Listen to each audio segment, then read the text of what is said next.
I hope you're having a great day. Well, I want to talk about a simple snack. You see, most of us go wrong when it comes to our selections for snacks. And if we don't have something handy, we usually reach out for processed, packaged junk food as a snack because it's convenient.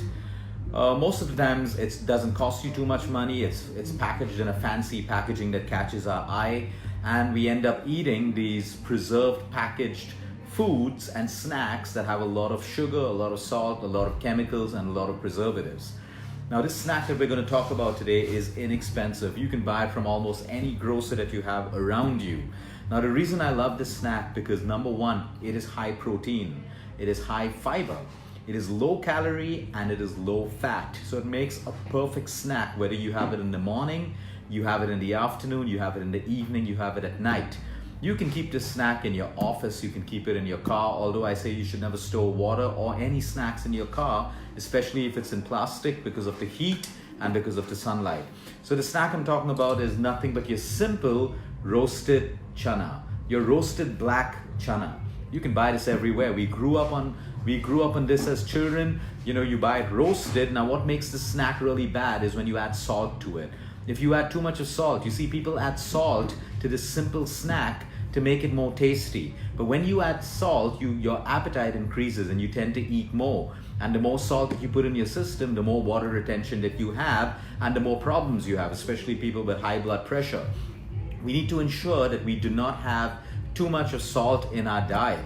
It doesn't matter whether it's pink salt or whether it is white refined salt. We want to keep the salt to its lowest, because a lot of natural foods that we eat anyway has a small proportion of sodium in the human body. So this simple snack, which is your chana, your black roasted chana, is also a great source of energy. You can even have a handful of it even before your workout, and you will find the amount of power that you have during your workout. So even if you're having that energy dip during the day and you're reaching out for that third or that fourth cup of caffeine to lift you up, just try replacing it with a handful of chana, and you'll find that your energy levels automatically increase.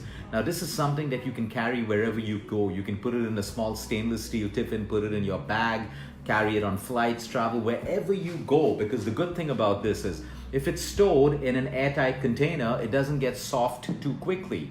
But if you don't store it in an airtight container, it can become soft and it doesn't taste that good. But you don't need any preservatives to keep this keep the shelf life of chana for a long time. So you can have a lot of this. So technically 50 grams, which would approximately be 4.5 tablespoons of chana, which is really a little less than a handful or almost a handful depending on the size of your hand, will give you a good 9 to 10 grams of protein. Low carb, low fat, and a lot of fiber as well. And these are the things that we need in a wholesome diet. You can add it to your salads. You can just eat it plain. Now, what you can do is if you want to increase the protein, if I wanted to take the protein up to maybe 14 to 15 grams, I would mix this with a handful of peanuts or half a handful of peanuts, which are just roasted with absolutely no salt. Now, of course, if you have a nut allergy or peanut allergy, you can't do that. But mixing the chana with peanuts is also an extremely tasty snack, and you increase the amount of protein that you have with that. And in peanuts, you have the good fats, which are good for your heart, good for your skin, good for your hair, and good for your gut. So you can't go wrong with this perfect combination of two natural ingredients, your chana and your peanuts. That's a great evening snack, inexpensive, everyone can eat it. And if it makes you too gassy, the problem is not with the chana, the problem is with your gut. So improve your gut health so it can break down the chana, and that's how you can basically make sure this forms a part of your daily diet. Have a great evening, everyone. Until next time, eat smart, move more, sleep right, and breathe deep.